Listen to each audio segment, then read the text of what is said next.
There you go. So today's session brings together 4 sociologists from the University of Belgrade who have been conducting research on the movement, right? The presentations are based on 2 research projects carried out at the Faculty of Philosophy, which combine different methodological approaches. Together, these projects explore the emergency of the movement, the dynamics of protests and blockades, the formation of generational identities, among other very important elements. We are honored to welcome our 4 speakers who will share insights from this research. I'm going to shortly introduce these 4 speakers. Our first speaker is Aleksandra Marković, my friend and colleague, research associate at the Institute for Sociological Research at the Faculty of Philosophy, University of Belgrade. Her research focuses on labor and migration, precarious and insecure forms of work, collective action, and workers' resistance, as well as methodological approaches to the study of social movements. Alex, if you can wave and just so we can recognize you. Our second speaker will be Dragan Stanojević, Associate Professor of Sociology at the Faculty of Philosophy, University of Belgrade, with more than 15 years of experience conducting social research in Serbia and across Europe. His work focused on youth, family relations, social inequalities, and life course patterns. Also, Dragan, if you can, yes. Our third speaker is Smiljka Tomanović, full professor at the Department of Sociology at the University of Belgrade. Her research focuses on social generations, social biographies, family lives and practices, and intergenerational relations in Serbian society. Also, if you can wave us back. And finally, we will hear from Jelena Pešić, Associate Professor of Sociology at the University of Belgrade. Her work examines contemporary protest mobilizations in Serbian society, as well as patterns of class structuring and class dynamics in the context of broader social transformations. So before starting with these amazing presentations, I'm just going to say that the format for today's webinar is basically each speaker will present for approximately 15 minutes. After we will have a conversation, a discussion. We will open the floor for questions for around 30 minutes. We're going to stop after Dragan's presentation since he needs to leave before we finish, but then we're going to continue at the end with the full discussion. And without any further introduction, I will give the floor to our first speaker, Aleksandra. And yes, the floor is yours. Okay, can you hear me? Yeah, great. Well, once again, thank you for having us and for inviting us. And I'm particularly glad that RC47 of the ISA recognized that what is currently happening in Serbia is an important topic for a broader sociological community. I will now share my presentation.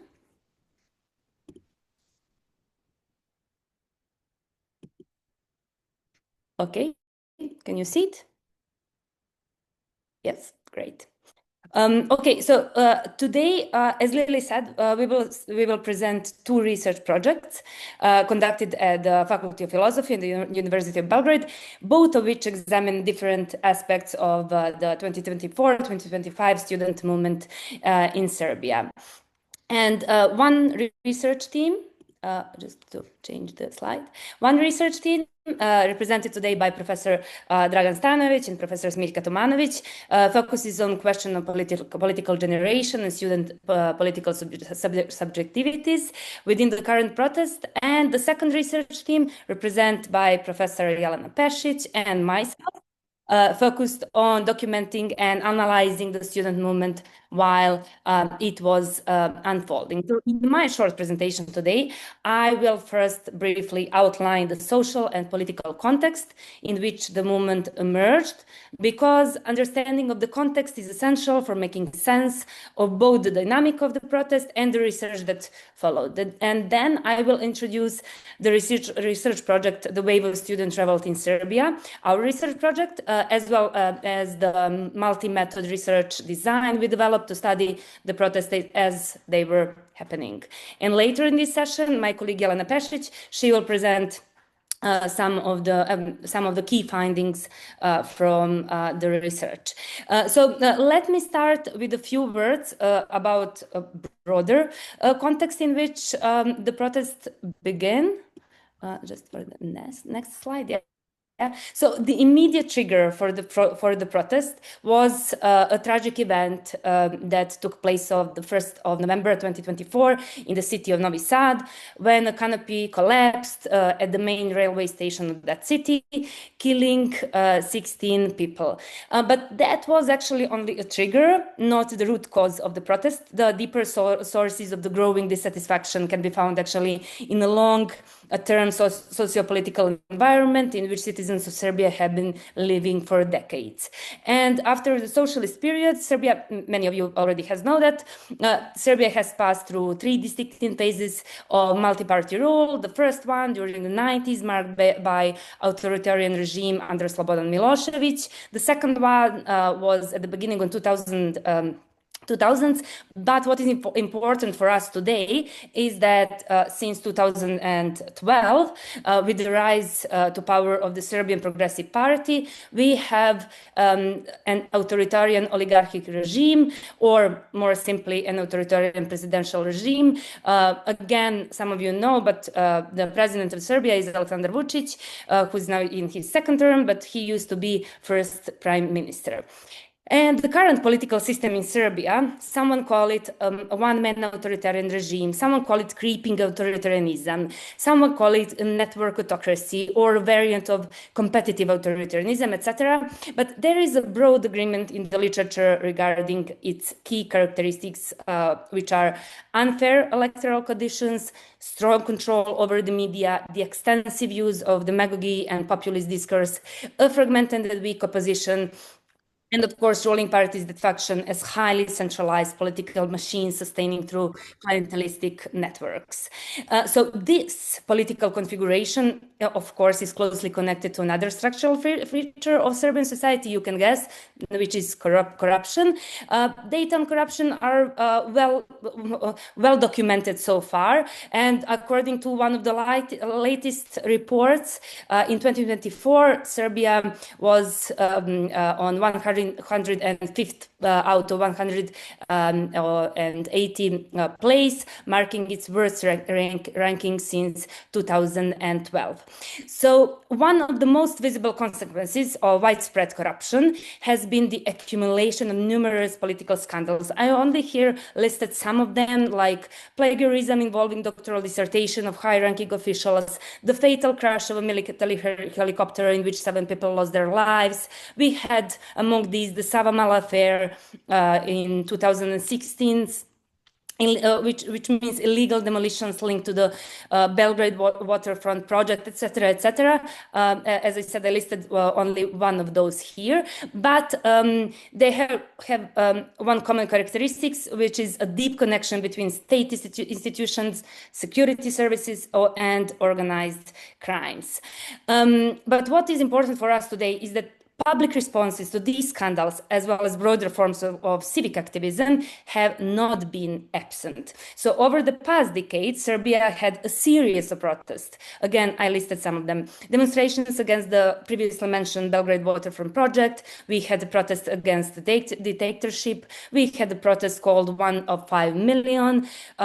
Also, we had large-scale environmental protests, particularly against small hydropower plants and lithium mining projects, known as protest against Rio Tinto. Jelena Pešić, actually, she wrote some papers about that. Also, we had the mass protest titled Serbia Against Violence, followed the school shooting and mass killings in May, which happened in May 2023, raising questions of political responsibility and systemic failure. So despite this continuity of civic discontent, the current regime has largely, what they did, they relied on the strategy of tolerating protest while ignoring their demands, assuming, of course, that the mobilization will eventually fade out. And unlike the earlier authoritarian regimes, which often relied on bans and over police repression, the present government predominantly uses actually a discursive strategy that frames protest as being orchestrated by internal and external enemies allegedly working against the state.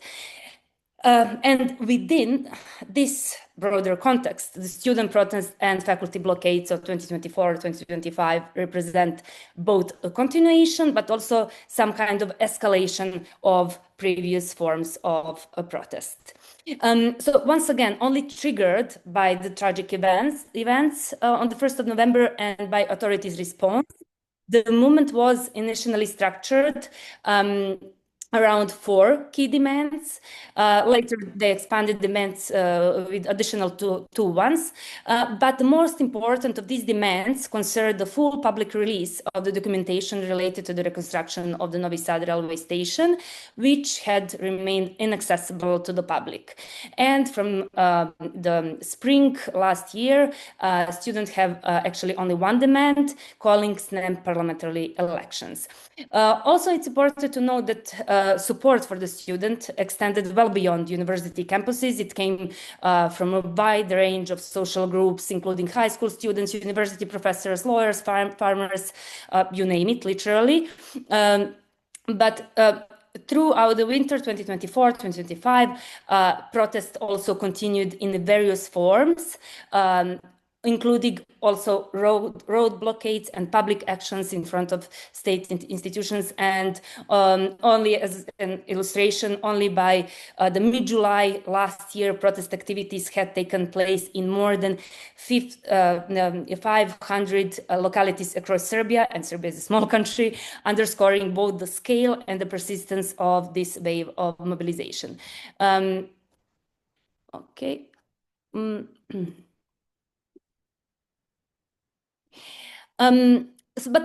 Just to briefly situate the moment, let me outline only a few key turning points in the development of the protest. I already said what happened in November. During December, the protest rapidly spread across universities.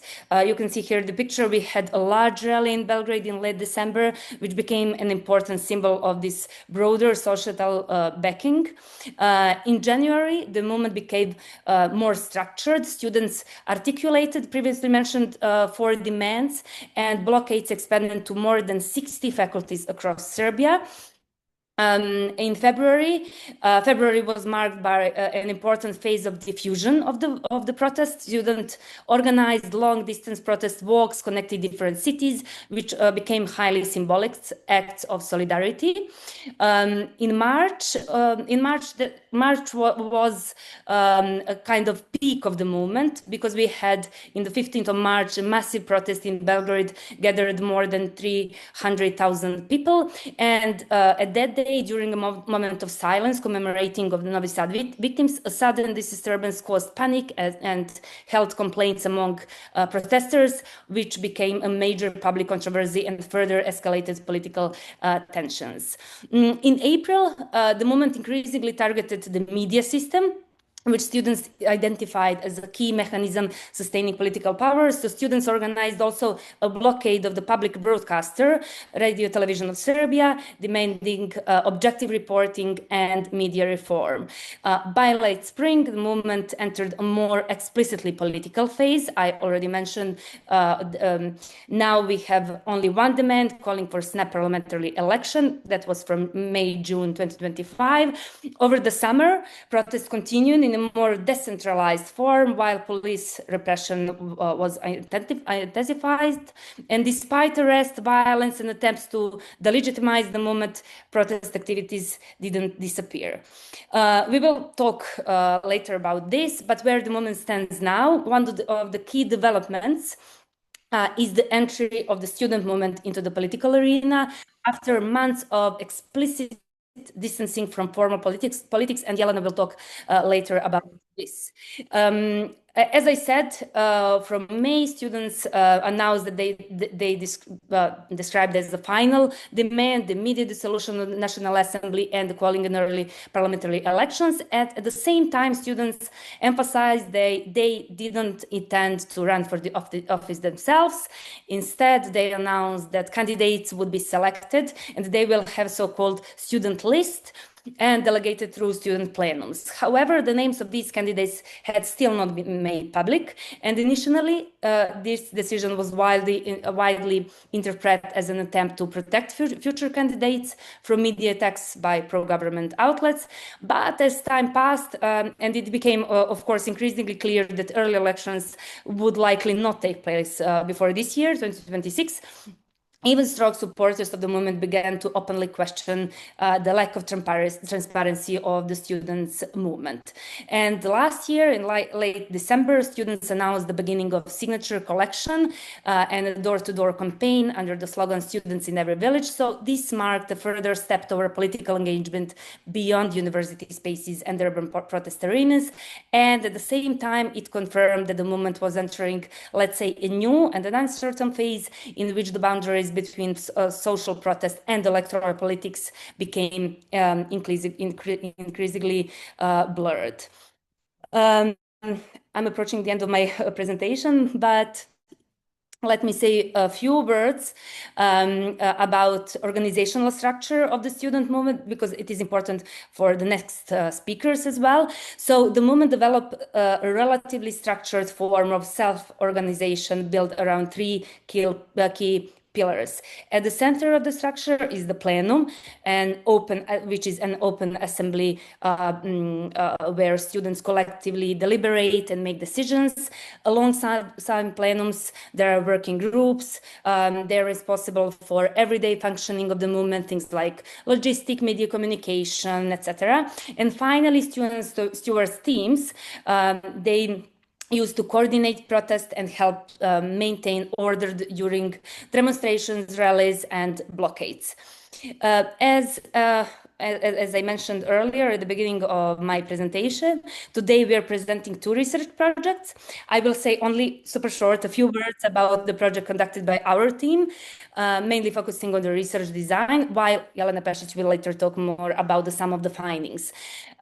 So our research project didn't unfold all at once. Instead, the research design developed in several waves, adapting to the dynamic of the protests themselves, because we didn't know how long it will last. So the first phase consisted of, we had a quantitative survey conducted during faculty plenums. We visited 5 different faculties and plenums. And this was methodologically challenging because access to the movement was highly regulated and decisions had to be approved collectively, which means establishing contact therefore required going through working groups, submitting requests to the plenums, and waiting for then for a formal vote before we could present our project and then eventually distribute questionnaires. That was in December. In the second phase, during January and February, we moved toward qualitative fieldwork. We trained a group of students to observe plenums as participant observers, and also invited students to write diaries about their experiences using a biographical method. And at the same time, we collected protest banners and slogans as visual materials. We took photos of that material, and our field work involved actually visits to 35 faculties across several universities all over the country. And finally, the third phase consisted of in-depth interviews with students. These were conducted later in March, if you remember, in the peak of the protest. Once the movement had already developed, which allows students to reflect on their motivation and experiences. So in one word, overall, the project combines several methods in order to capture both the real-time dynamics of the protest and students' reflection of their participation. I will stop now. Yeah, we can talk about this later. Now I will give the floor to my colleague, Dragan Stanojević, who will present the second project. Yeah, okay. Yes, I should stop sharing.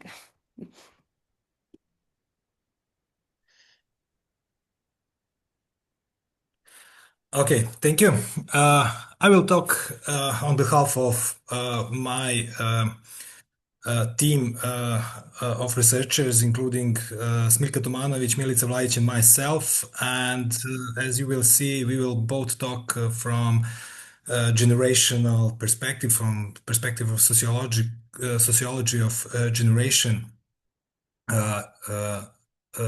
and how this framework can be useful in explaining how this protest emerged, and about how and why have this response to the crisis. So our research questions are: do young people participating in the protest represent a distinct political generation? Can we really use this concept in order to explain what is going on? The second question is: how has this generation of young people been shaped?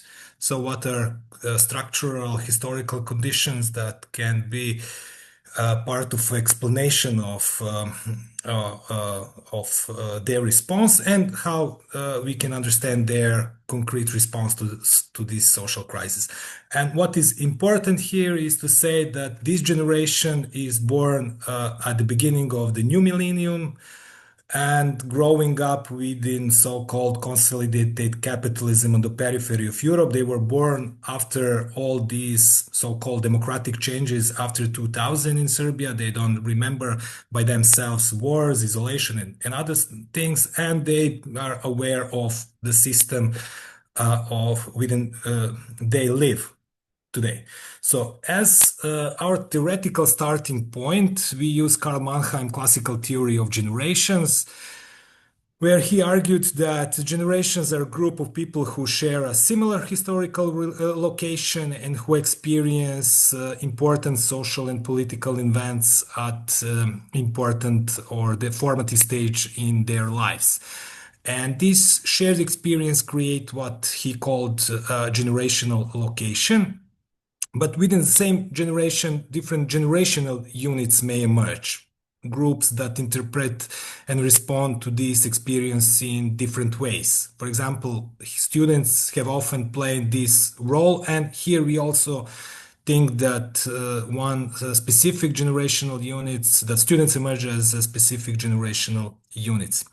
And through shared experience and interpretation, they can develop a sense of connectedness, generational connectedness, a feeling that they belong to a single generation facing similar challenges, and from this they can develop a collective agency and potentially political action, as we can see in our example. But in recent years, there has been renewed interest in generational analysis in youth studies, and there are different scholars developing this approach.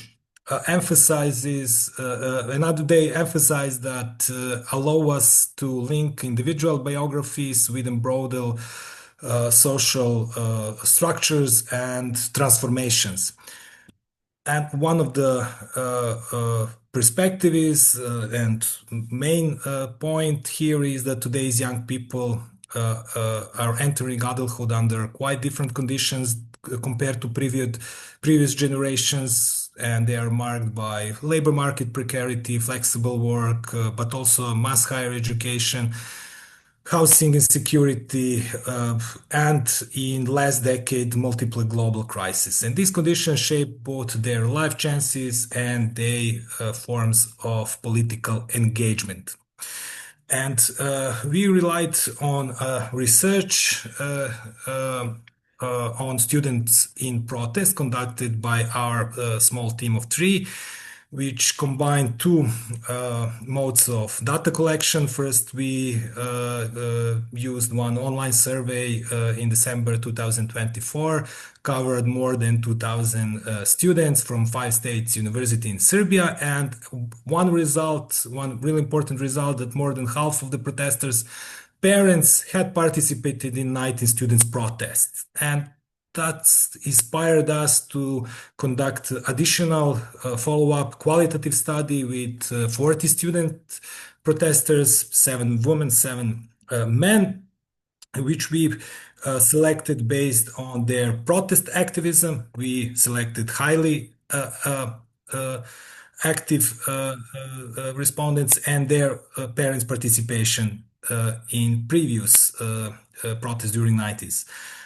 interviews we conducted between March and June and analyze this data. And what is important here, just to mention that when we conducted our interviews, students were still not, still didn't develop this political phase of their and political articulation of their demands. Most of our respondents were still advocating for only direct democracy, and you will see later.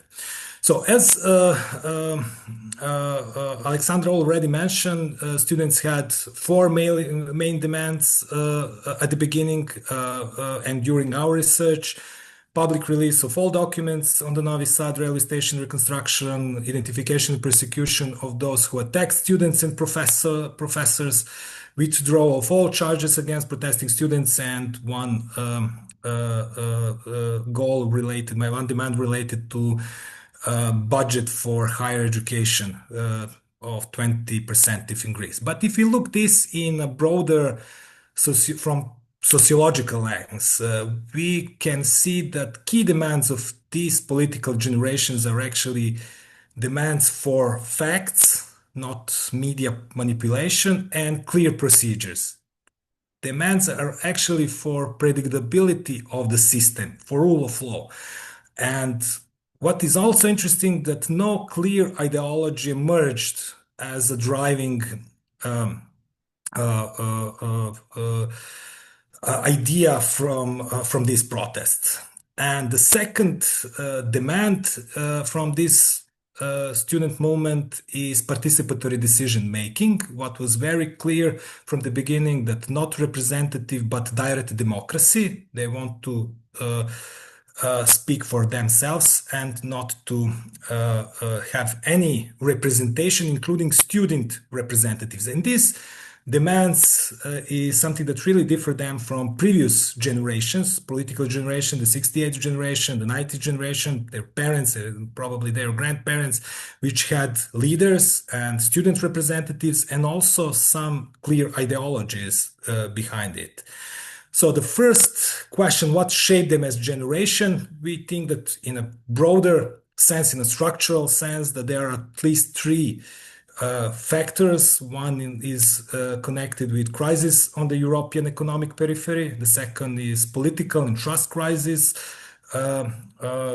connected with global changes, but also with some specificities in Western Balkan and in Serbia, and decline of importance of ideology, especially liberal ideology, and disillusionment with the West.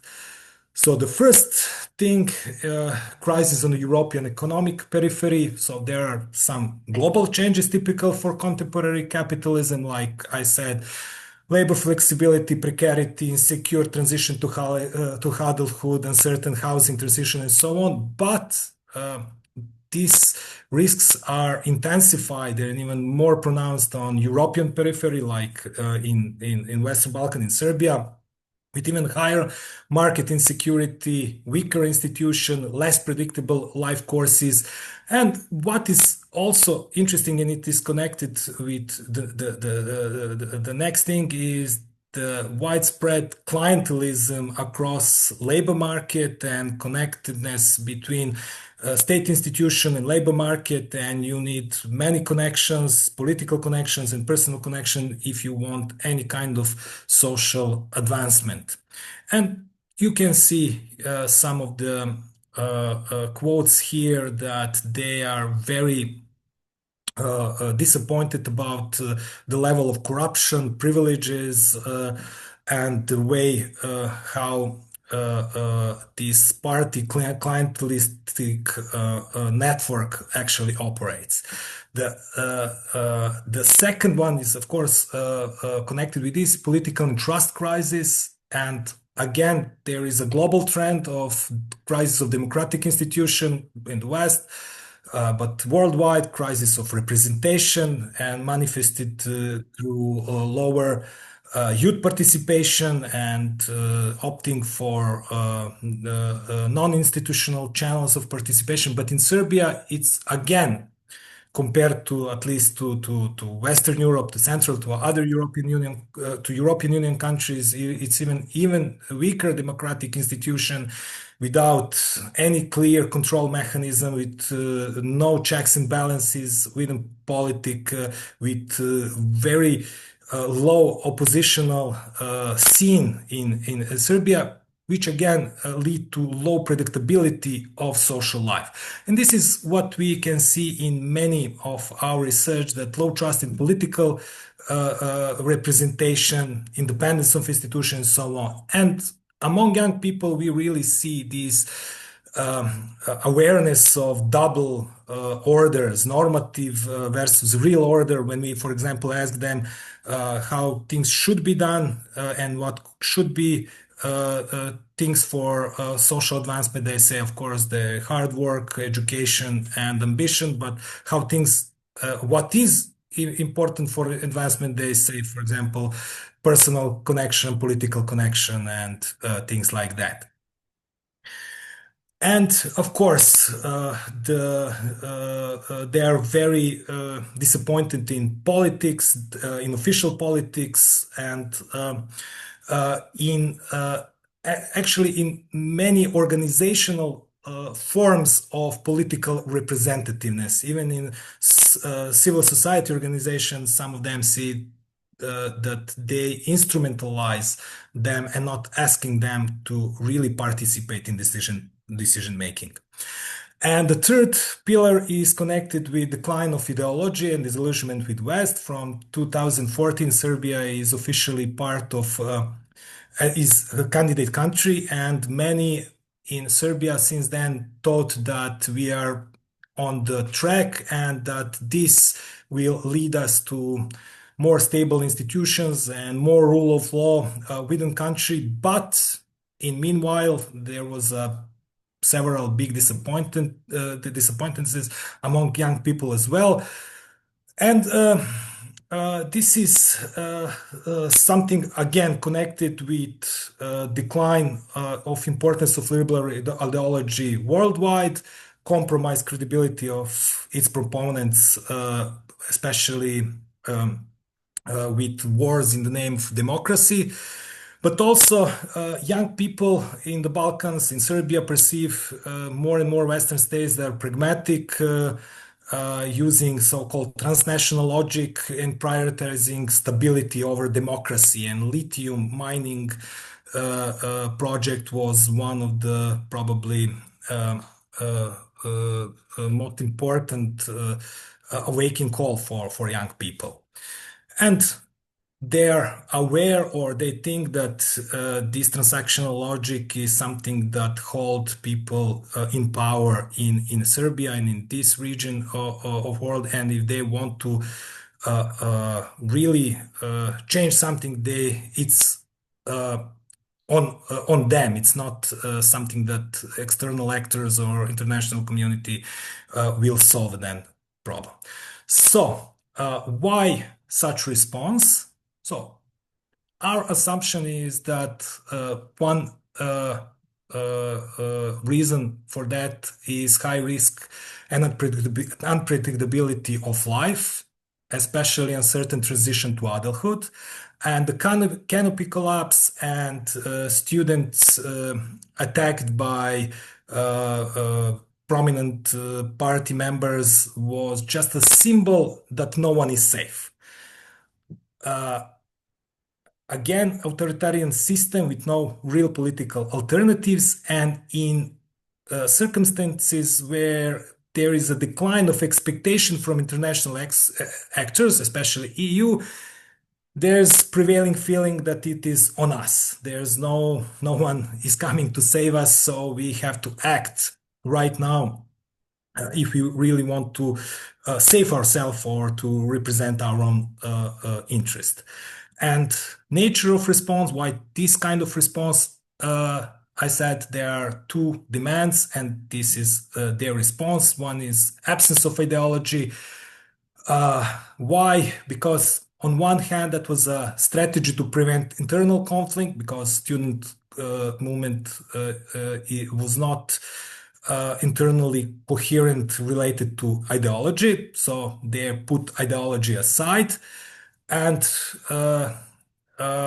embraced only reformist goals, just to stick to the procedures and rule of law as it is. And of course, disillusionment with Western liberal ideology. Why direct democracy?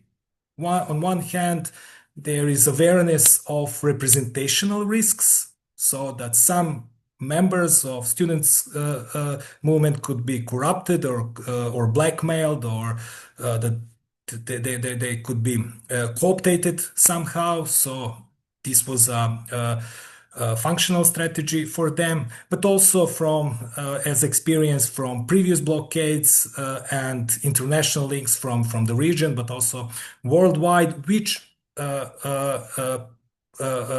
emerged as a form, which form new solidarity and trust among them. So this is why direct democracy plenums, which Aleksandra explained previous, was a response of this generation and student movements. So thank you for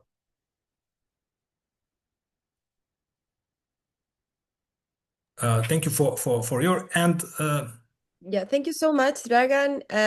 So very, very insightful presentation, both of you. I mean, I already have a lot of questions, but yes, very shortly, if any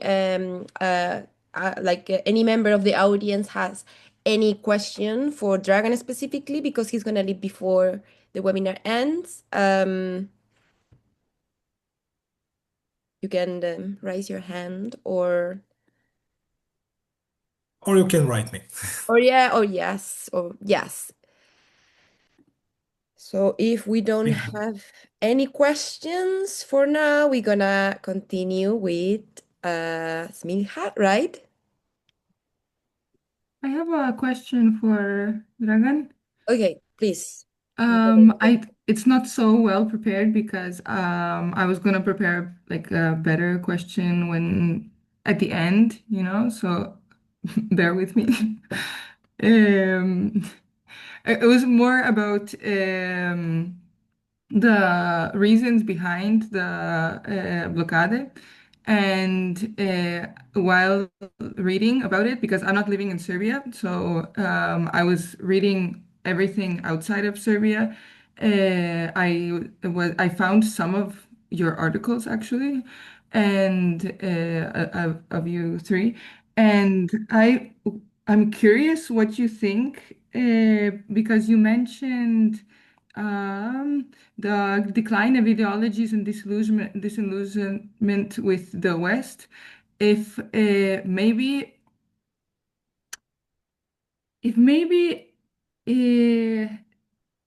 what the corruption that happens in Serbia, it might be similar a little bit to corruption that happens everywhere in Europe, but maybe more explicit, more documented. And I was wondering if what kind of impact this could have on the rest of the young people in the rest of Europe who are disillusioned.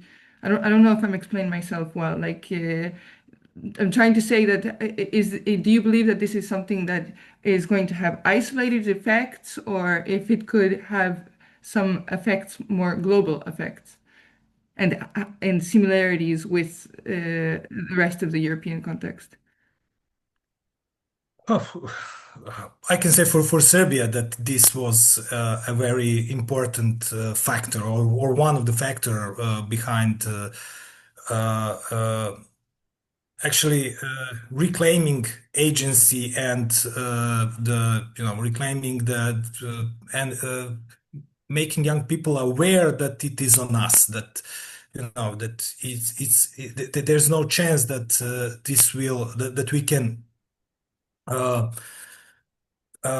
rely on international community or someone else. But because I think that this was prevailing feeling for many years among general population, among elites as well.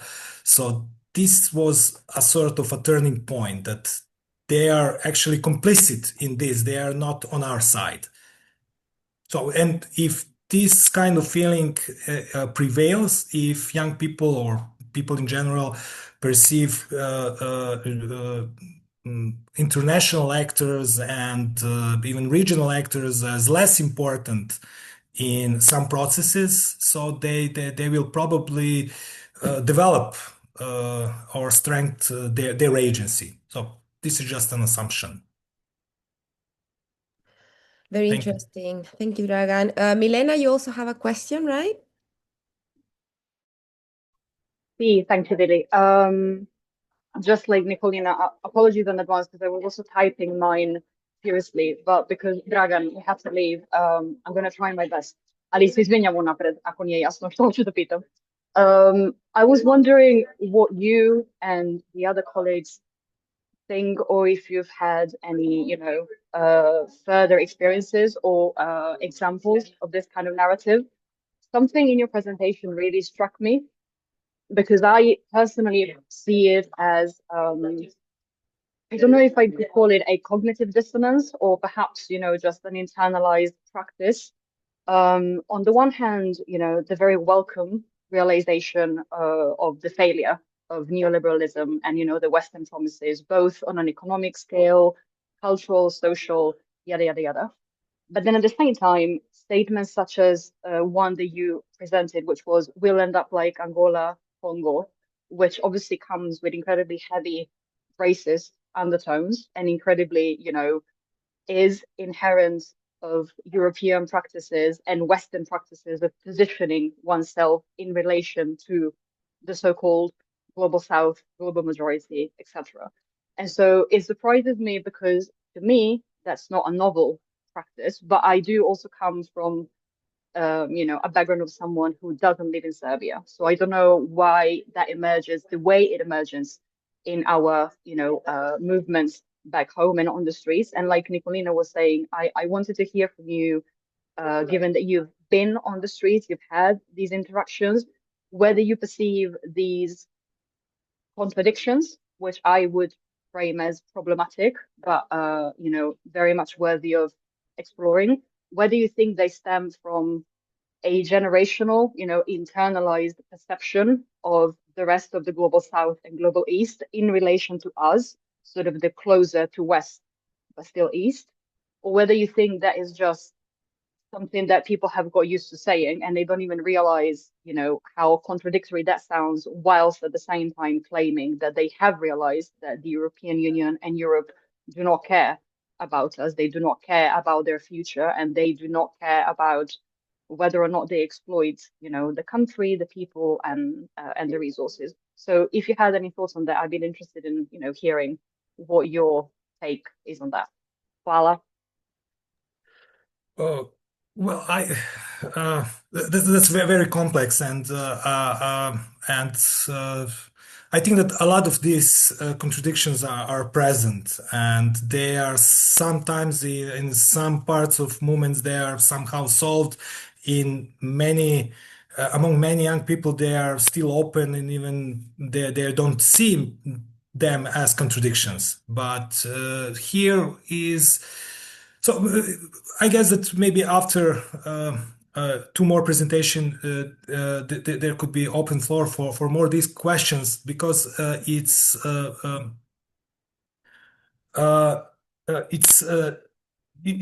not easy to answer it, even from generational perspective on this. So, but I think that let's move to another presentation, and maybe some of these will be even more clear after my colleagues. Okay, excellent. Thank you so much. Yeah, we're gonna keep that in mind. Very, very good question. Smiljka, if you want to share your presentation with us. Okay.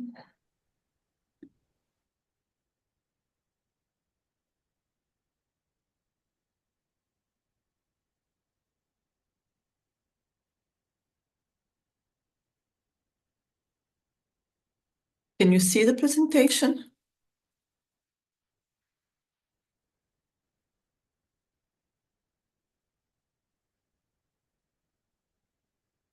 Oh, okay. just to see if I can make it wider screen. I don't know.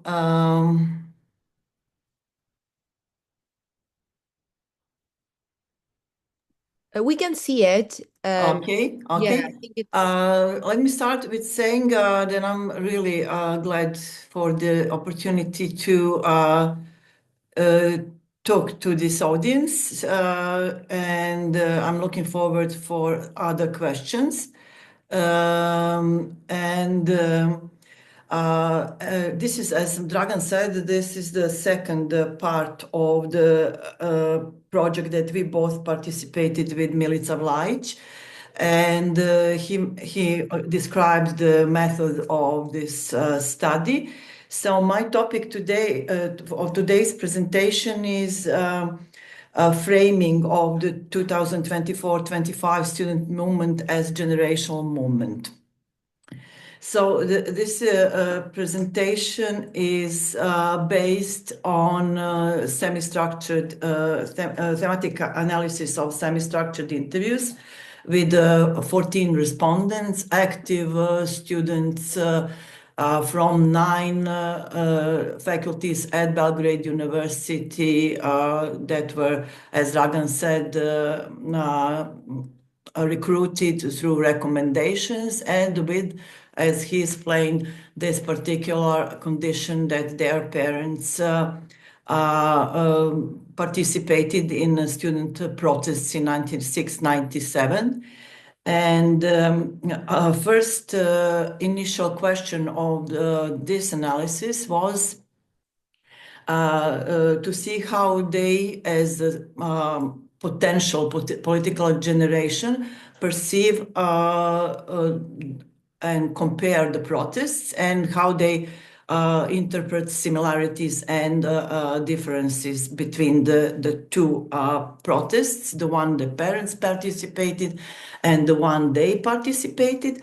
And the interview topics, from many interview topics that were well, several topics that were included. We analyzed for this presentation family narratives about 96-97 protests, the respondents' perceptions about similarities and differences, and also their narratives about the key values, meanings, features, and accomplishments of the 24-25 student protests. While analyzing from this angle, more generational angle, something appeared as grounded in the data, and some other themes actually emerged grounded in data, and those pointed that through their narratives of comparison of the protests in 96 and 97 and today's protest, the participating interviewed students are actually framing the protest as the generational protest.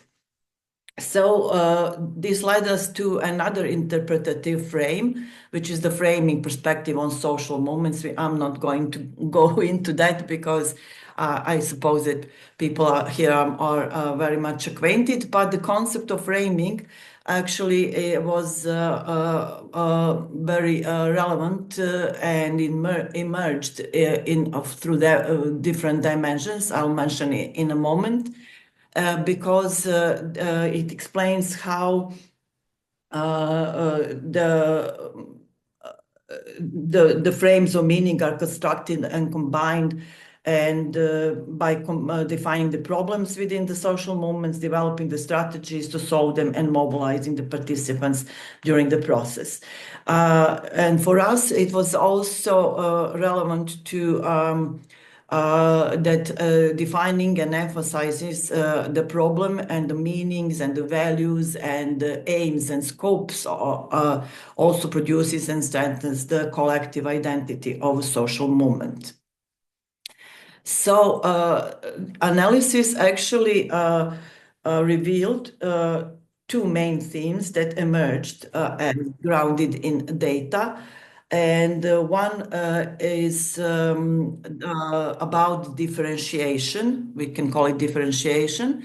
And it points at differences between 1996, 97 and 2024-25 protests, and those differences in organization, autonomy, scope, and aim. And the second theme that emerges collective identity, related to key features and meanings of the current movement, student movement, 2024-25. And it is all, I have to say, perceived by today's student activists, and it emerges from their narratives. So to move to the first theme and the first dimension, it's differentiation. And as Dragan mentioned the context of it and relations to the political field and its actors are very frequently express difference in the interviews. 96, 97 protests evolved with the then emerging plural political context of the opposition to the regime. The respondents perceive this political field as one based on trust between opposition parties and protesting students and citizens sharing the common cause. On the other hand, like Dragan mentioned, growing mistrust in institutions, including political parties and organizations, produced animosity toward political parties and skepticism, even towards civil society organization within the 24-25 student movement. This kind of boundary work is central for the movement's collective identity construction.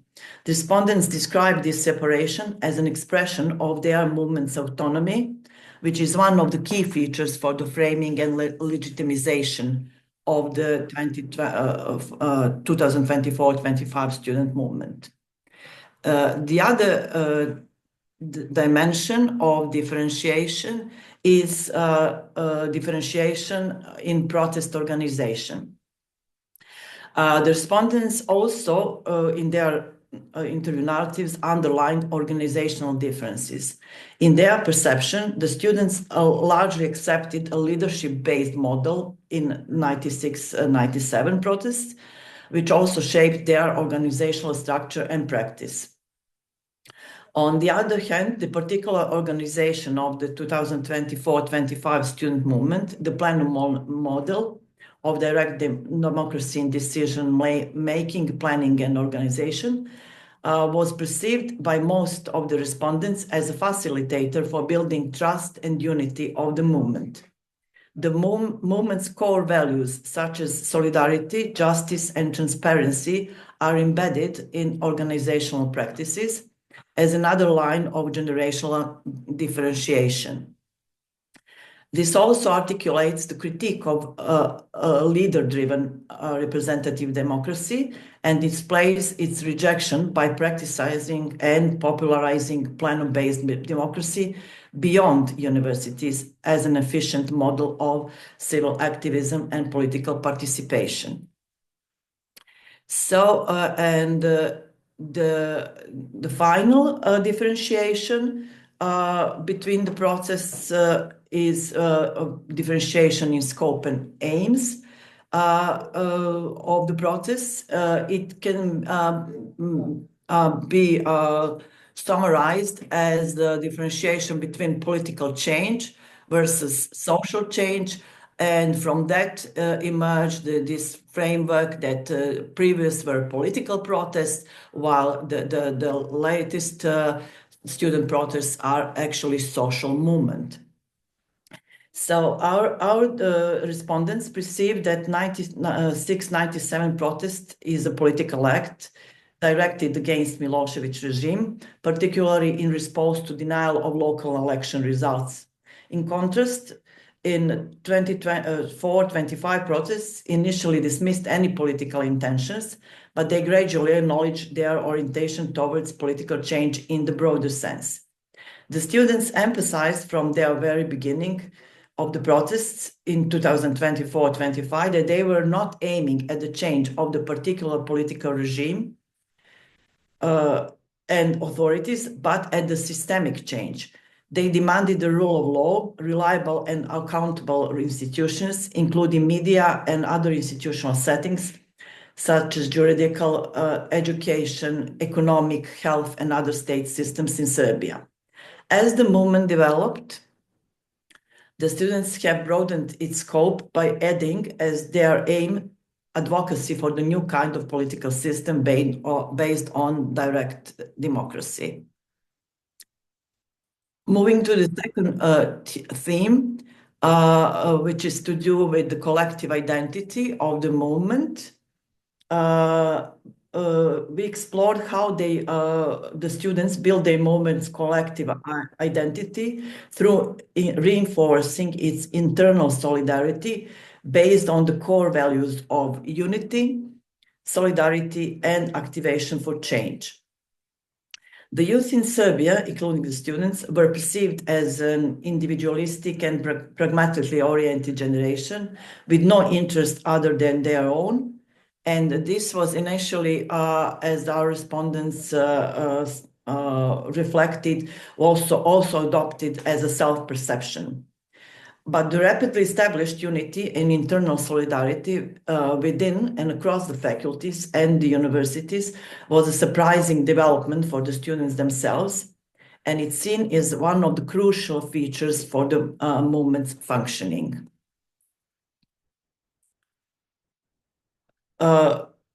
This internal solidarity was reported, and they reported this manifestation across that they influence extended of this internal solidarity towards the broader society through various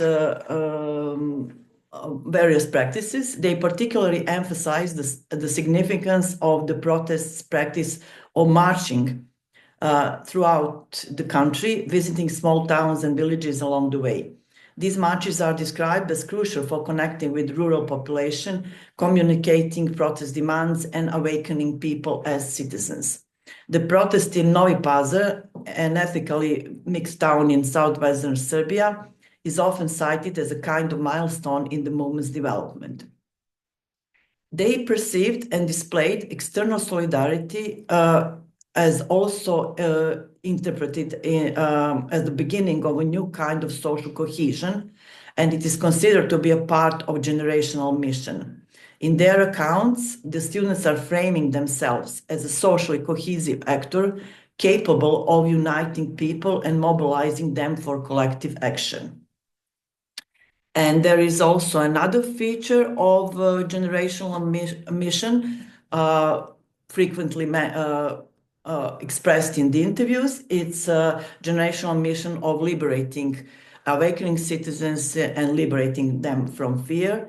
And when discussing the movement's greatest achievements, the students also perceive and discursively display themselves as moral agents who awakened people, liberated them from fear, provided them with hope, demonstrated that it is possible, that change can happen. Thereby, they're uniting them in fight for change. And they are particularly proud of their movement's model of organizational culture that unites participants through deliberative practices and inclusive common planning and a commitment to peaceful, non-violent protest. And to conclude with some matters for discussion, our conclusion is that students there is a kind of parallel and mutually intertwined process of building a generation as a social generation, which is whole another topic, parallel and through building the new movement's collective identity as distinctive generational movement identity. So we conclude that by doing that, the students are becoming the social generation with generational conscience and political generation through realization and actualization of generational potential for collective action, which is again one of the key dimensions of social and political generations in Mannheim's theoretical framework. Thank you very much for your attention. Thank you so much. That was very insightful. So let's go with the last presentation. Jelena, if you can please start. Yes, I will share my presentation in just a minute. Okay. So Aleksandra has already announced that I will present findings from the research Wave of Student Protests in Serbia, blockades 2024-2025. And I would like to thank to RS47 for hosting us and for giving us the chance to present the results of our researchers. So as I said, we have done a different, we have actually used different methods of data collection, and we had a lot of different data, but the focus of this presentation will be on findings from the in-depth interviews, and I will provide a detailed account of the student understandings of politics and their competencies for political engagement.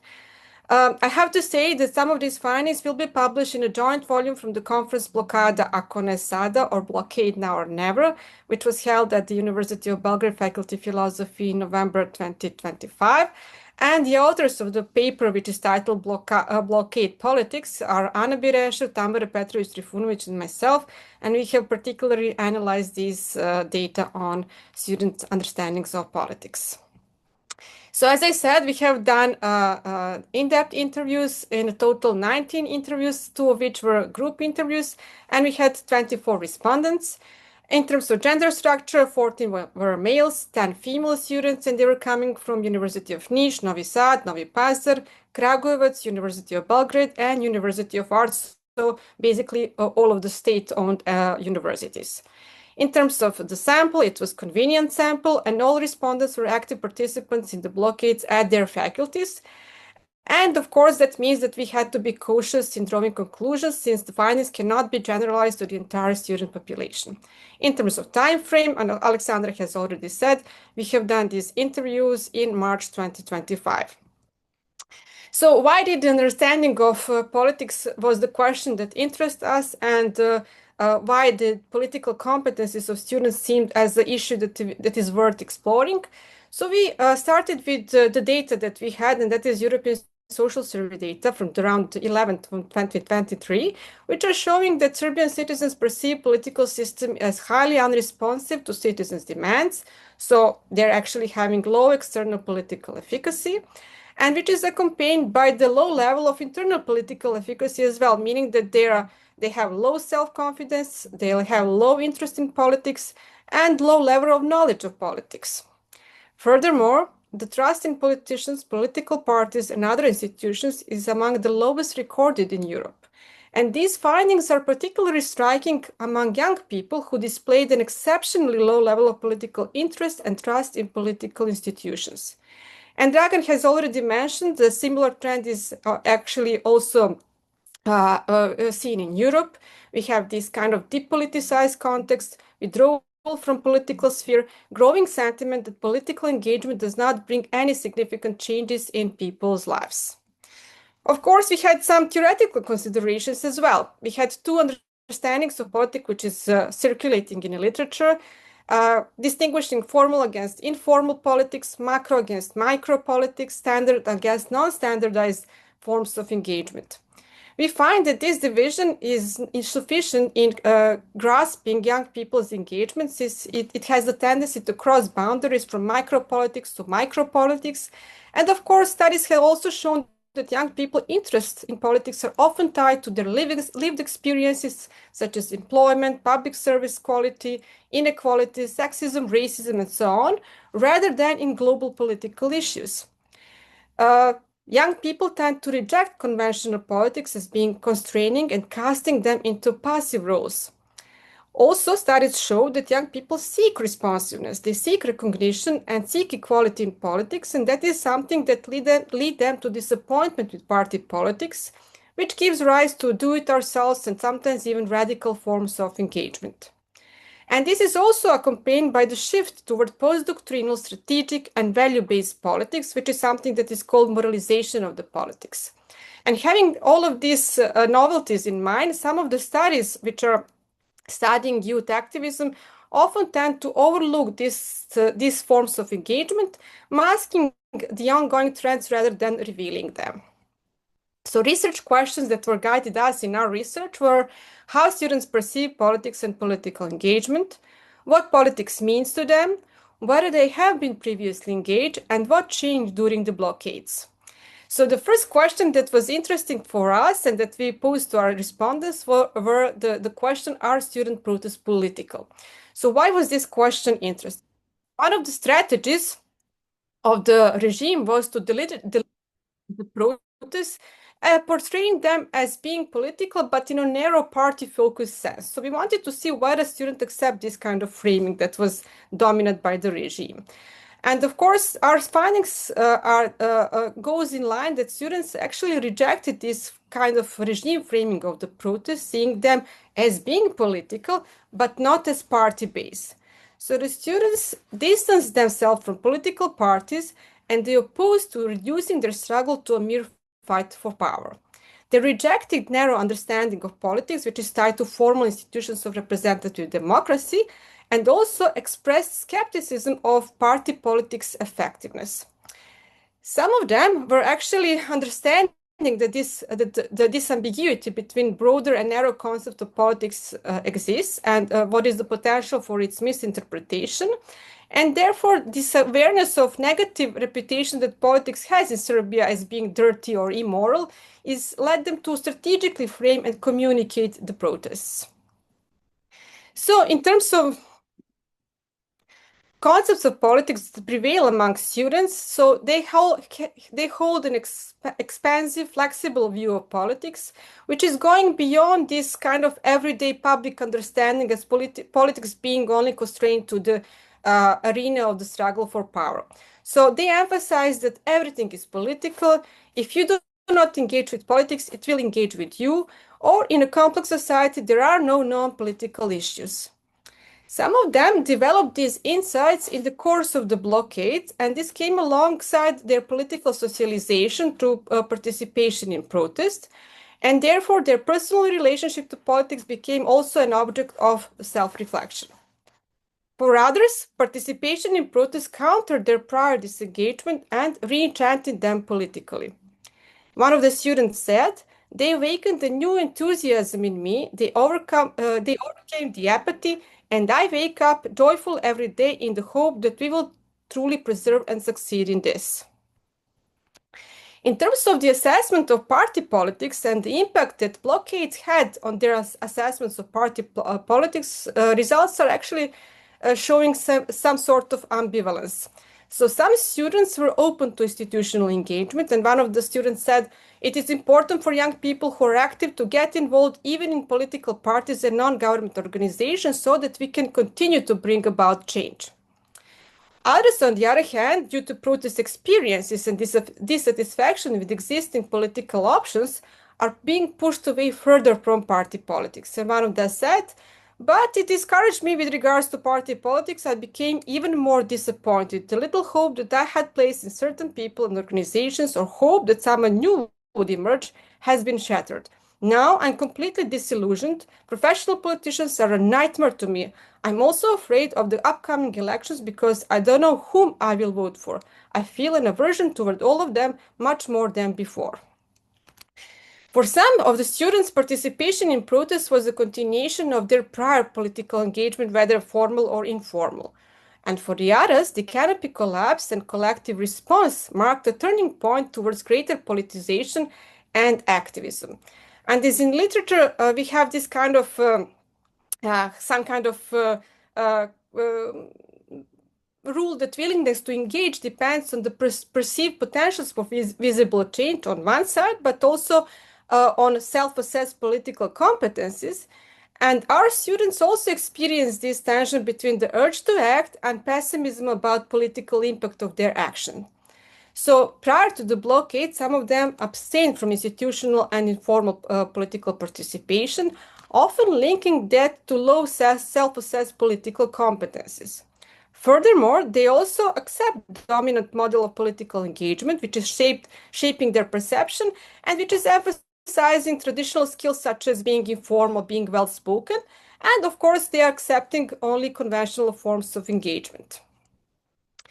Some explain that their previous non-engagement by inadequate political education, blaming school system, while others take personal responsibility. One of the students said, now in retrospect, when I look back, probably nothing could have been done, but at least I would feel more at ease as a person who went out to vote and cast a ballot for someone. As it stands, part of the blame falls on me for not having earlier taken the initiative to familiarize myself with the situation and thereby become politically literate. This individualized responsibility also appears among those who were previously involved in protests, but also who saw limited effects of this engagement, and this affected their self-confidence and motivation to further engage. However, faculty blockades served as a turning point for many of them, allowing them to develop political competencies and believe in the impact of their engagement. So participation in blockades was shaped by their self-defined conditions under which they were willing to engage, by their own articulation of demands, and by their own choice of strategies of contestation. And of course, broader social support strengthened this kind of persistence and facilitated political socialization. So blockade politics, how we call it, and self-organized institutions of student engagement actually expanded political capacities and repertoires of their engagement. One of the students said, when you stand before a full plenum in a packed lecture hall and have to address the students, whether as a representative of a working group or simply as a student, you find yourself liberated in that moment. Later, when I gave a speech at a public gathering in that city, even though there were far more people than at the plenum, I did not feel any fear of getting confused or saying something wrong, thanks to this experience at plenums. In terms of drivers and motives for political participation and participation in blockades, we also have this kind of versatile situation. Some understand political participation as a form of civic duty. And one student said, I went out to every possible elections because, in my view, as Plato would say, the punishment for being indifferent to politics is that someone worse than you will rule over you. For others, engagement arose as a reaction to perceived injustice and represents a form of their lived experience. So one of the students testified, I was talking with a friend of mine. We were both criticizing the government, criticizing everything happening in the country, the whole system, and then I realized that his father had to attempt some ruling party meeting here, because if he didn't, he would lose his job and wouldn't be able to support his family. And that is, well, for me, that is the most personal reason, because of my friends whose families were blackmailed and oppressed. That is why I joined the protests. There were also those who viewed the political sphere as a space to exercise their own agency without necessarily being prompted by negative life experiences. So students said, I think about politics more as something where I can help my fellow citizens. And finally, some of them emphasized that they were primarily guided by a sense of doing what they considered to be right, regardless of the potential consequences. And one student said, I have always had self-confidence, but there was always that tiny bit of fear. What if someone might blackmail me, threaten me, or whether I would suffer any consequences? My father kept repeating, if you possess knowledge, if you have a degree, they cannot harm you. For me, this is a rebellion of educated, so I literally no longer feel fear about this, because we fight with arguments, we fight with our voice. And to conclude, so students articulate their needs and interests mainly outside institutional politics, in interaction with everyday experiences, which is shaped by their material reality. One of the students said the price of bread is a political issue, but also on the internet, which gives them opportunity to activate and to develop their interests guided by some sort of post-materialist values. Politics as such is not abandoned, since it is an integral part of our lives, as one student also said. So blockades, in a way, testify that we are testifying to a non-standard politicization of the youth rather than to withdrawal from the politics. Disappointment or alienation from conventional politics, which is present in their statements, does not lead to disengagement even from party politics, and some of them, although advocating politics tied to everyday life, do not exclude high politics, which is addressing issues such as inequalities and concentration of power. So in that sense, we can say that blockades foster hope in taking active political roles through direct democracy, and of course through our organizations which were actually organized in student movements such as plenums, work groups, mesoplenums, mega plenums, High Council of Delegates, and so on. Unlike formal institutions, they allowed students to craft the conditions of engagement, to craft repertoires of actions, and to craft their demands, and to present themselves as credible political actors. Furthermore, they stimulated critique of conventional politics and political models. However, this critique led them to go further away from a representative democracy, since some of them still see the potential in this kind of political engagement. And finally, blockades and protests strengthened collective and individual political capacities of the students, with some effects that were perceived as extending to society at large, especially through self-organized citizen assemblies, which were initiated and supported by students, where some principles of direct democracy were actually applied. So thank you very much. Thank you so much, Jelena, for that insightful presentation. Thank you to all of our speakers, really, really rich presentations. So we now gonna open the floor for questions. So if you want to, if you have any questions, yeah, please praise our speakers because they did it very, very well. And yes, very, very insightful. So if you have any questions, please feel free to write it in the chat. Or if you want to speak, raise your hand and we're gonna call on you.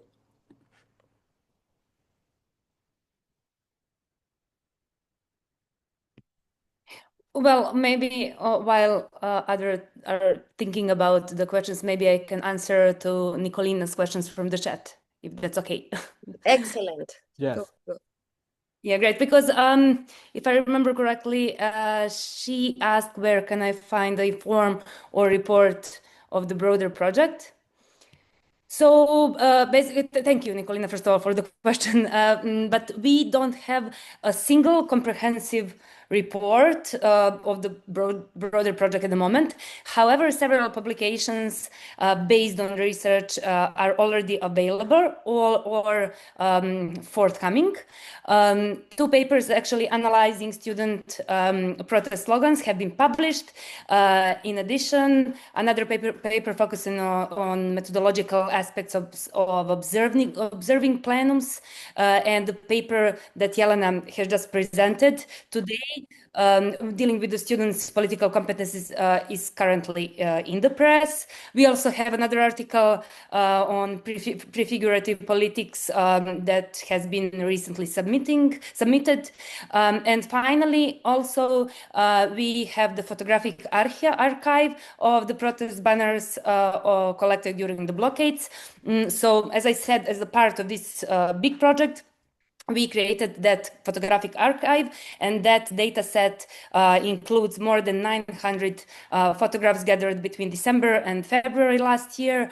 And because banners were constantly appearing, disappearing, being replaced, the archive captures the temporal and spatial diversity.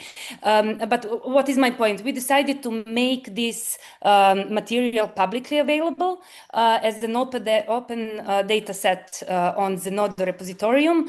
I can share, if you want, the link to that data set so that other researchers interested in protest communication, visual repertoires, or social movements can also explore it. So yeah, I can share the link to that photographic archive as well.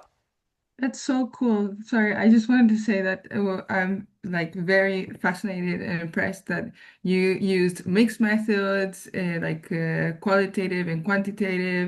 You even use photographs, which I really like. I'm sure it's not photo voice, but I like this method and it's interesting. And I guess you don't have a broader report because this is all financed by yourselves. So there is, yeah, and all open access. So Zero funding congratulations. sources. Amazing.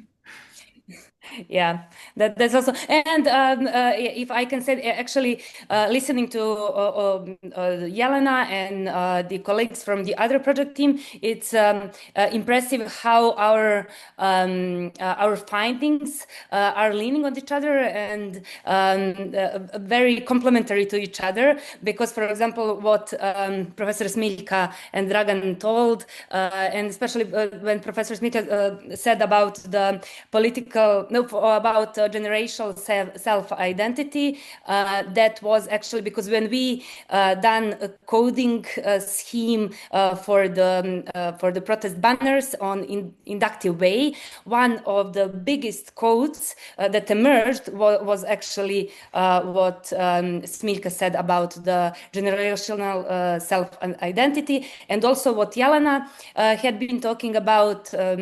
How students perceived politics.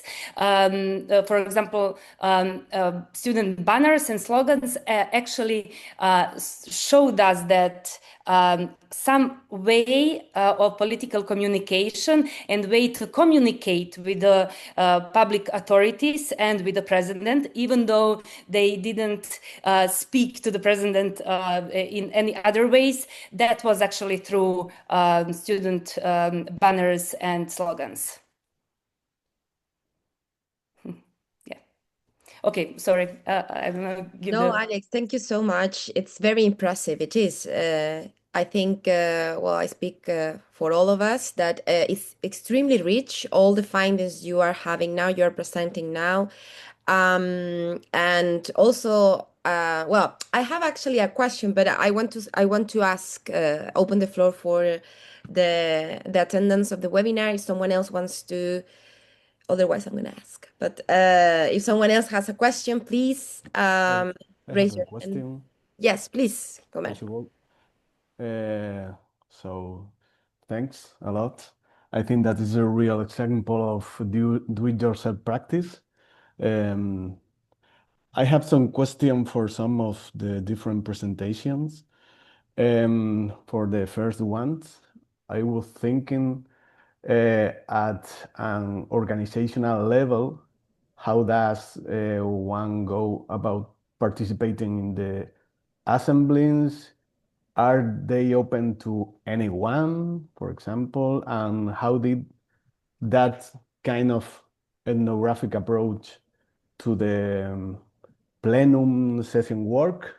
And were observations shared with them to facilitate kind of co-creation of knowledge? And for the second presentation, regarding to this concept, the so-called political generation, beyond the distinctive aspects of this new generation, is there any legacy of protest culture that has been inherited from, previous generation? And if I last one is for the last presentation, what the movement's main symbols and flags are, and I am wondering whether they avoid any kind of symbols that might undermine, inclusivity. Thanks.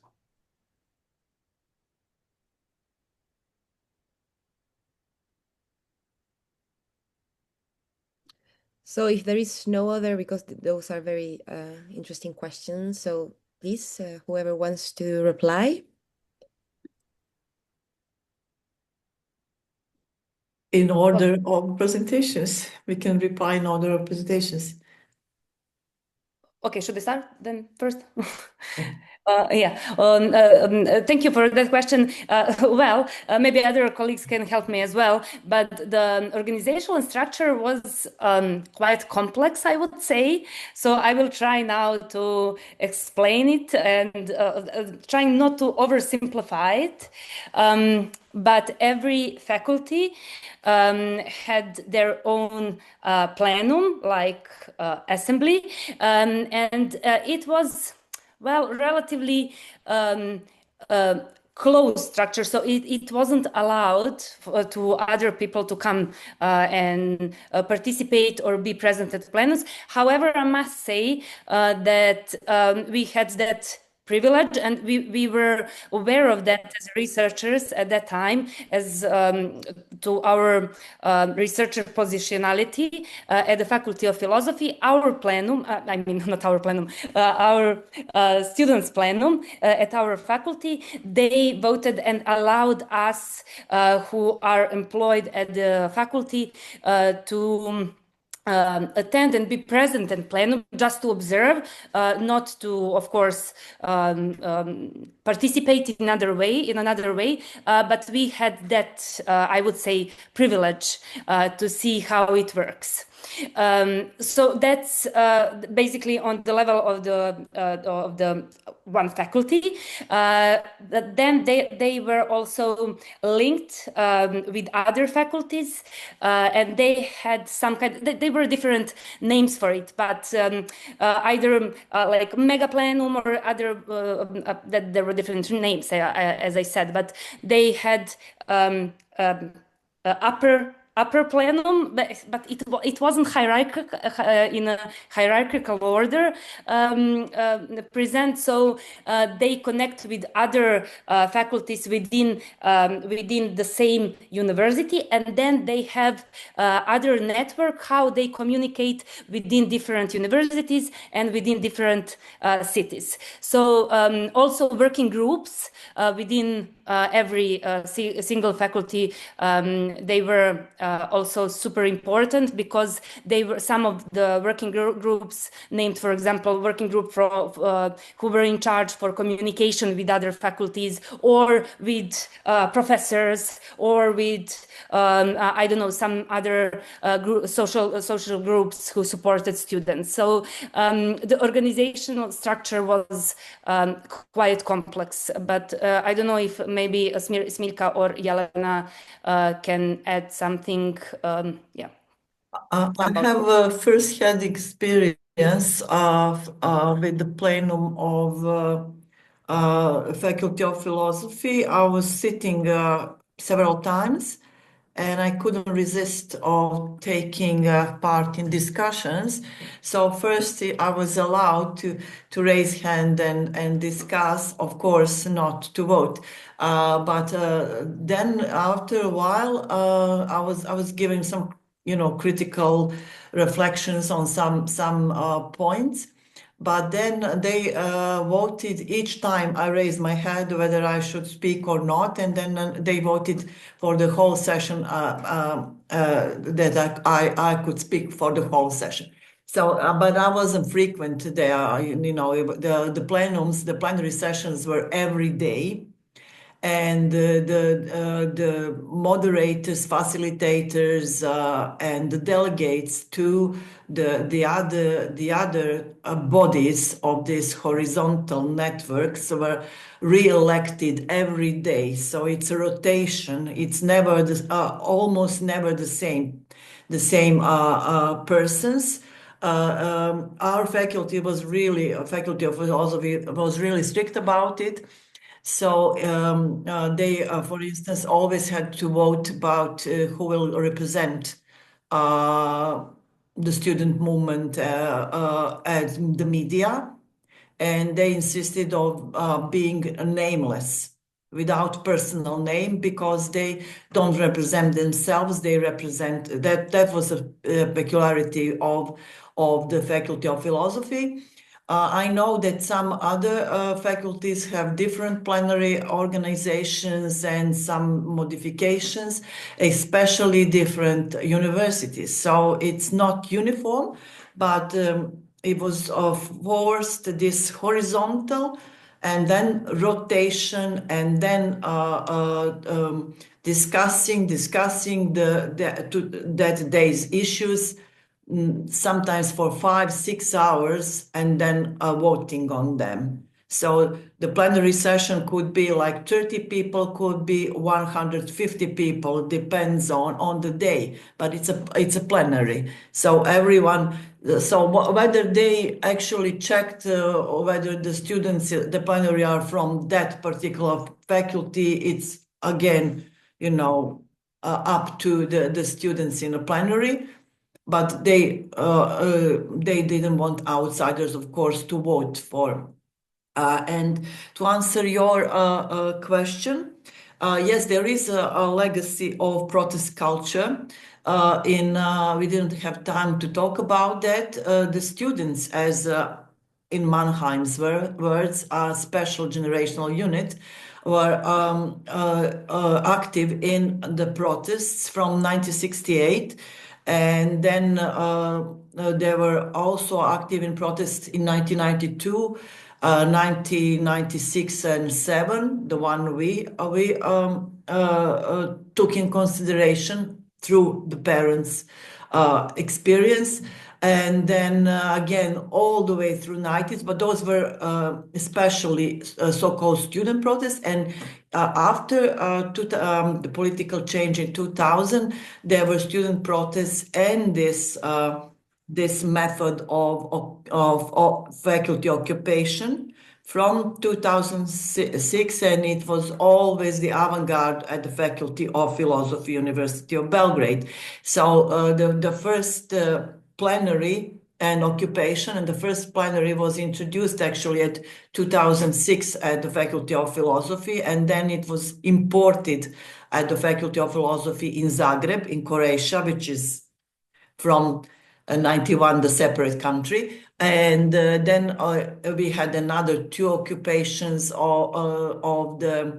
2011 and 2014 at the Faculty of Philosophy. Some of them had more broader societal kind of frameworks and demands and narratives, and some of them were more related to very particular problems in implementation of this Bologna model of higher education. And Jelena could talk more about it because she actually studied these societal issues and this more political and more radical ideological essence of the previous protests. But this one was established to be kind of beyond ideological. So there were different demands. For instance, the demand for free education is keen to my heart, but it wasn't raised in this particular student protest or movement.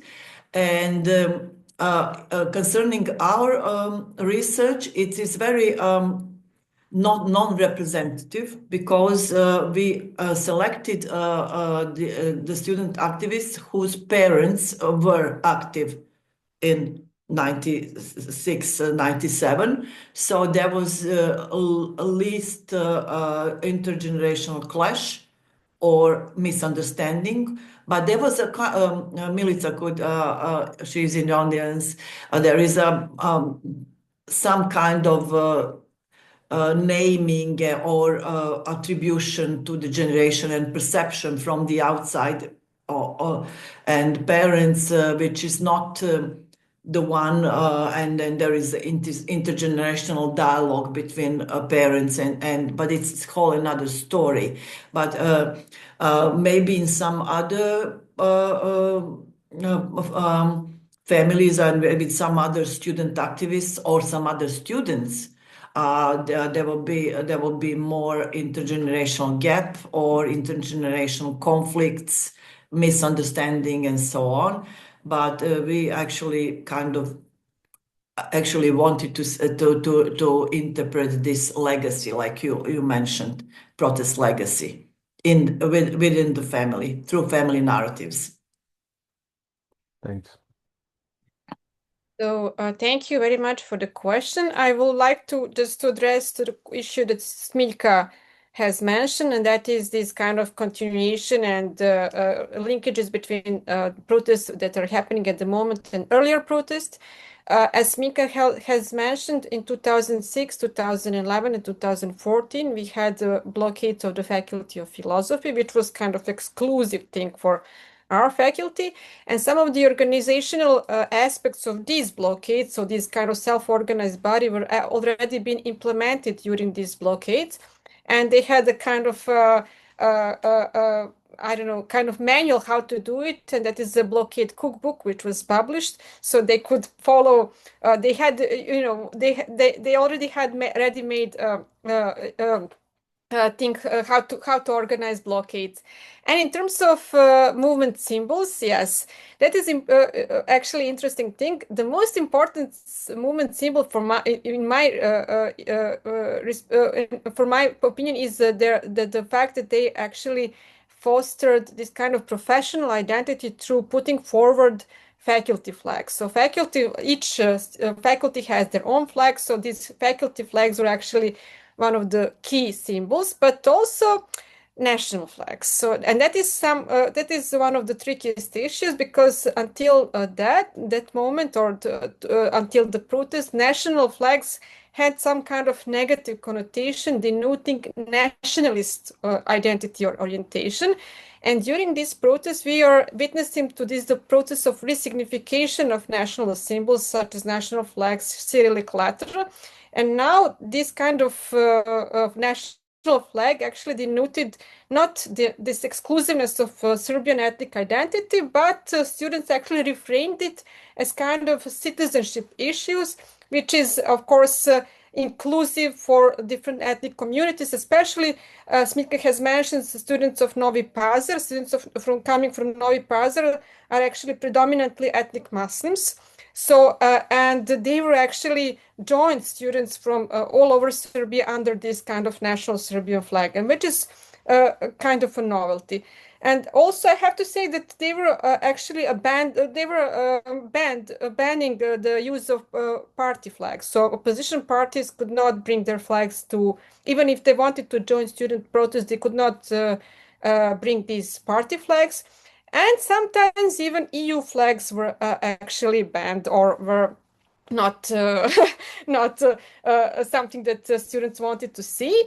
On the other hand, we could see that there were some pro-Palestine flags on these protests, and there were actually also a lot of workers' flags, because at one of the photos that I presented in my presentation were actually red flags, which is from the protests that students jointly organized with representatives of the unions on the May the 1st. So at that moment, all these kind of union flags were actually visible in the protest.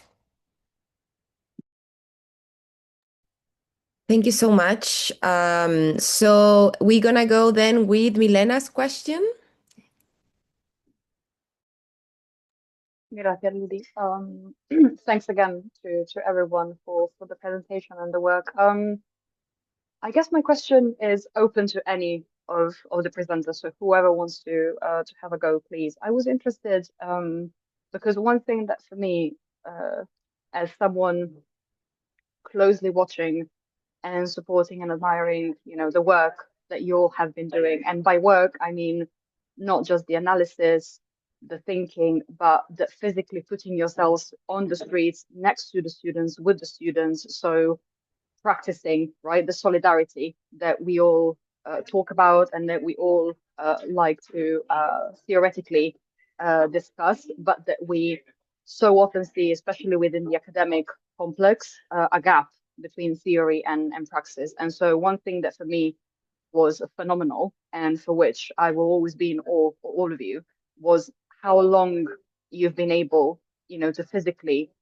practice what you were then analyzing. And despite the fact that obviously the more precarious your position within the university academic complex, the more vulnerable you were and still are to repercussions, retaliation, and whatnot. So I was wondering if you feel as though your, I guess, multifaceted identity as a worker, as a member of the university complex, as the researcher, and then also as a citizen yourself, whether those identities somehow came to a point where they were clashing with each other, or was this a chance for you to use all of these different levels of your own identities to position yourself as someone who by profession and definition should be working in a space where you welcome students and fellow researchers in freedom and without having to fear about, you know, your salary being taken away from you or your position being taken away from you, being arrested or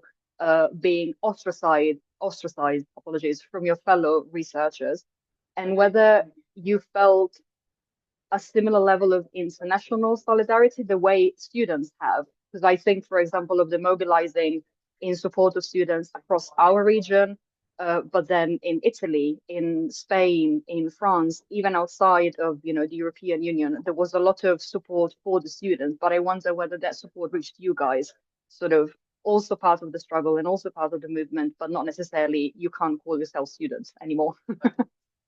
Thank you. Thank you, Milena. Well, whoever wants to go. Maybe I can start.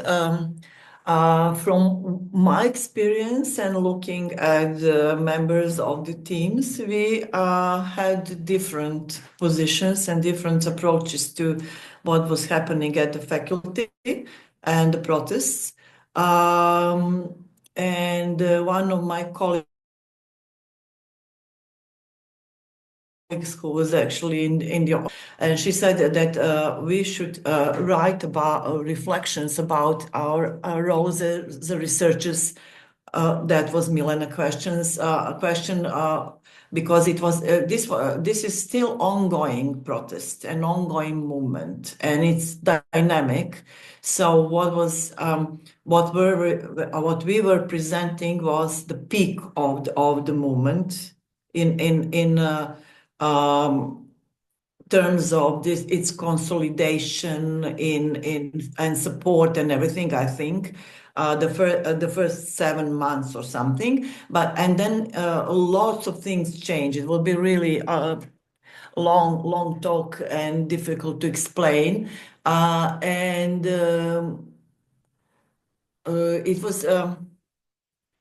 Yeah, it depends. I think that every researcher has her or his own position. For instance, Milica, our co-worker and our junior researcher, Milica Vlajić, and I were every day at the faculty, and at first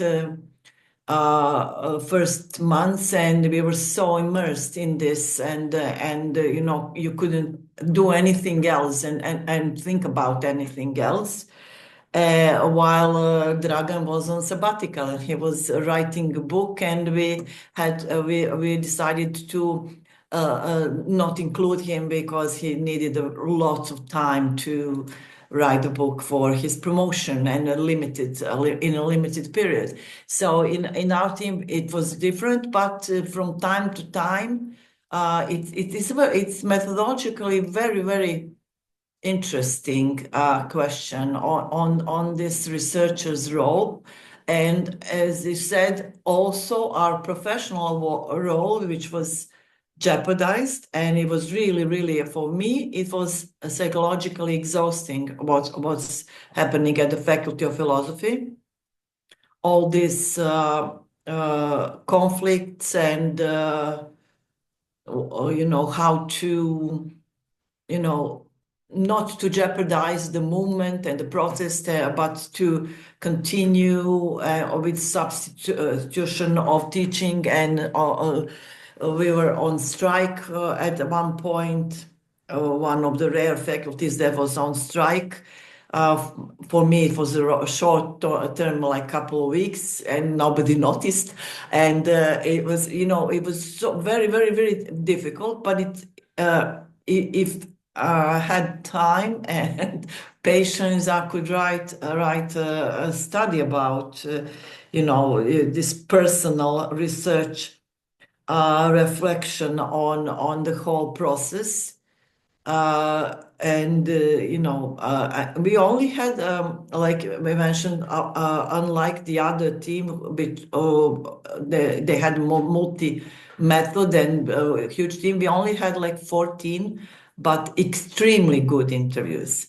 And I have to praise Milica Vlajić for her capacity to do such good interviews, and Danilo Pupovac, another junior researcher, because I was doing subsequential analysis when every time I got the transcript, and I couldn't believe what we got in those interviews, and how they were actually very, very, very talented. So we are writing, and all these different aspects are emerging from this material, and depends. And then sometimes you have an ethical problem. For instance, some would recall we had about the conference the colleagues mentioned, whether we should have this conference at the time when the mother of the young person who was killed by this canopy was on hunger strike. And it was really, really intense atmosphere in Belgrade, and everything was going on. So there's lots of layers. But I myself, I'm a citizen activist, and I was in this neighborhood assemblies much before the students were introduced them. And I was also in an activist political movement, and then in the party who was, built upon that activist movement, which I'm not anymore in that party. That doesn't really matter. So I don't have a problem of being an activist and being a teacher, and I'm too much involved. But that's a personal thing. Thank you, Smiljka. That's very inspiring. Please, Jelena, go. Yes, thank you very much. Well, Smiljka has mentioned that we had ethical issues, and I have to point out some of them. Since I am a professor, I could, I have this kind of issue whether I should do interviews with my students and whether I should actually ask them to do interview. So I somehow withdraw from this part of the project, and I was doing interviews only with students which are not from my faculty. They're not my students, just in order to avoid this kind of ethical issue. But of course, another issue is this kind of positionality issue, which is arising from the fact that whether we are actually, by writing on the student movement and student protests, we are actually advancing our own careers and our own position on the expense of the student experiences. And in this sense, we were actually struggling how to approach to this kind of dilemma, whether primarily students should write about their struggle as first-hand activists, witnesses and activists. And of course, it is clear that we have more experience in writing papers and that we could really process this kind of data analysis quicker than they could do that. And maybe we should actually let them to speak for themselves. And that is something which is, of course, also ongoing issue, at least for myself. So thank you. Okay, we have one of the last questions for any of the presenters. Are you aware of any research focusing on high school students' engagement in the movement, and if yes, on what specific topics?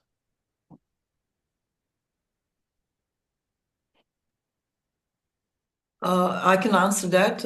We as sociologists didn't, but other members of our faculty from the department and institutes of psychology, they did different kinds of research with high school students, and they were also presented at the conference we organized. And the volume will be published soon, but the volume will be in Serbian, I think, yeah?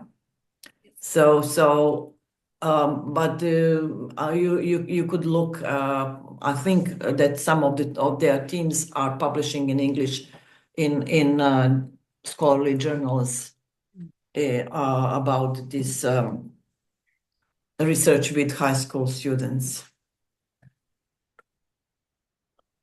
And last one, last, Yes. Slavisas. Sorry for the pronunciation. Yeah, Slavica, if you want to ask your question. Okay, can you hear me? Yes. Yeah, sorry, I had to turn off camera as well because I was caught in middle of something. So that is the reason. And my question is about plenums organization. What is a question for any of the speakers and professors? What is actually reason why they are changing all the time? Members, those are who are voting or presiding on this. I thought I knew it. Maybe you said something about it and I wasn't listening well, but I would like to hear if you can answer that, because that's very interesting. And I think it's something new in the protest, that there is no real leaders and they're always changing. That's what I would like to hear somebody to answer. Thank you.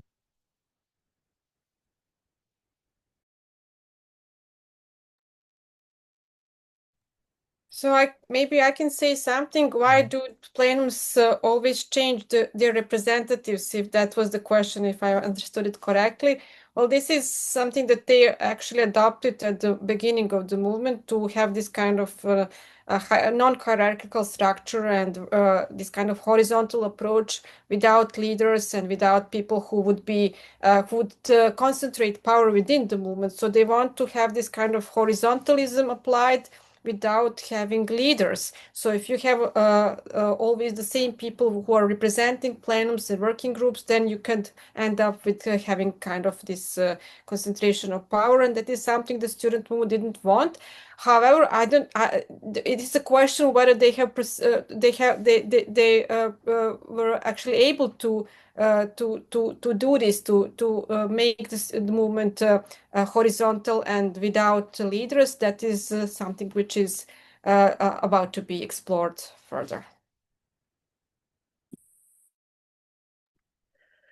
Okay, I think all of us, we would love to keep talking about this, honestly, but it's time to finish this incredibly insightful webinar. Yes, please praise our speakers, our researchers. Yes, just to say that again, congratulations to you for putting all this incredible research agenda together. I think all the insights you share with us resonate with our realities, with our, I don't know, research, our experiences as well. But also, it's really admirable. This dual, what we were discussing just now, this dual role as researchers, but also activists, citizens, is something that really, really inspire all of us. So yes, thank you again for joining us, to all the people who join us, and again to our speakers. And yes, this video, well, this has been recorded, as you know, and this is gonna be shared on the social media and the website of the RC47 group. And yes, let's keep in touch. I think the case and your research and everything you talk about is very inspiring again. And yes, very happy to be part of this. So if there is no other words to say, we're gonna finish now. Just the last word, Lily. Just thank you so much. Stay tuned. as we will continue to organize online webinars over the coming months. The next ones on the right, far feminism and women activists on the right on Latin America will be in Spanish. In any case, thank you for everything. Yes. Thank you for inviting us. Thank you. Bye. Thanks. See you somewhere. Good. Yes. Bye. Bye. Thanks so much. So I'm gonna finish.